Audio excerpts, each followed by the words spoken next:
ஒவ்வொரு ஆண்டும் ஜனவரி மாதம் நீங்கள் எல்லாரும் உங்கள் சொந்தங்களை பார்க்க தமிழ்நாட்டுக்கு வரீங்க. நம்ம எல்லோரும் எதனாலையும் யாராலும் பிரிக்க முடியாத தமிழ் சொந்தங்கள், தமிழின சொந்தங்கள்.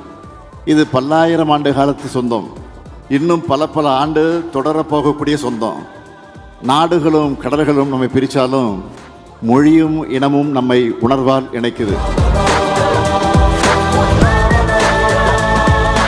தமிழ்நாட்டில் 105 முகாம்களில் வாழக்கூடிய இலங்கை தமிழர்களுக்காக 7469 வீடுகள் கட்டித்தர திட்டமிடப்பட்டு படிப்படியாக கட்டி கொடுத்துக்கிட்டு இருக்கோம்.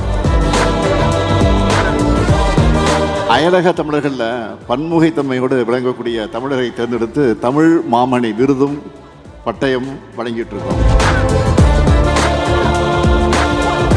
புலம்பெயர்ந்த மண்ணில் தமிழுக்காக பாடுபடக்கூடிய தமிழ் சங்கங்களுக்கு விருதுகள் மற்றும் அங்கீகாரம் அளிக்கிறோம். கல்வி, அறிவியல், தொழில்நுட்பம், வணிகம் ஆகிய துறைகளில் சாதனை படைக்கிற அயலக தமிழர்களை தேர்ந்தெடுத்து கணியன் பூங்குன்றனார் விருது வழங்கிட்டு இருக்கிறோம். அயல்நாட்டு தமிழர்கள் மற்றும் தமிழ் சங்கங்களுக்கு தமிழ்நாட்டுக்கும் இடையே உறவு பாலமாக செயலாற்றக்கூடிய அயலக தமிழ் இளைஞர் ஒருவருக்கு சிறந்த பண்பாட்டு தூதுவர் விருதையும் வழங்கிட்டு இருக்கிறோம்.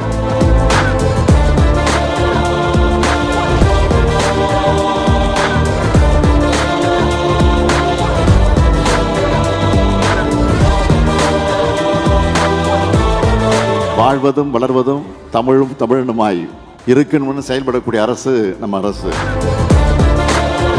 மாபெரும் கனவுகளை கொண்டது நம்முடைய தமிழினம். அந்த கனவுகளை எல்லாம் அடைய வேண்டும் என்றுதான் நம்ம திராவிட மாடல் அரசில் நாடு போற்றும் பல நல்ல திட்டங்களை செயல்படுத்தி வரலாறு காணாத வளர்ச்சியை அடைஞ்சிட்டு. கனவுகளை சுமந்து வந்து தாய் நிலத்தில் கனவுகளை சொல்லி இருக்கக்கூடிய உங்களை நான் கேட்கிறது என்னன்னு கேட்டிங்கன்னா, உலகத்தில் எங்கே இருந்தாலும் உங்கள் அடையாளத்தையும் வேர்களையும் மறக்காதீங்க, உங்கள் உறவுகளை மறக்காதீங்க. மொழி சிதைஞ்சா இனம் சிதையும், இனம் சிதைஞ்சா நம்ம பண்பாடு சிதைஞ்சிடும், பண்பாடு சிதைஞ்சா நம்ம அடையாளம் போயிடும், அடையாளம் போயிட்டா தமிழர்னு சொல்லிக்கிற தகுதியை இழந்துடுவோம். நீங்கள் எங்கே வாழ்ந்தாலும் ஒற்றுமையாக வாழுங்க, அந்த நாட்டின் வளர்ச்சிக்காக பாடுபடுங்க. அதே வேளை தமிழ்நாட்டுக்கு அடிக்கடி வாங்க. உங்கள் சகோதரனா இந்த முத்துவேல் கருணாநிதி ஸ்டாலின் தான் தமிழ்நாட்டில் இருக்கான்னு நம்பிக்கையோடு வாழுங்க.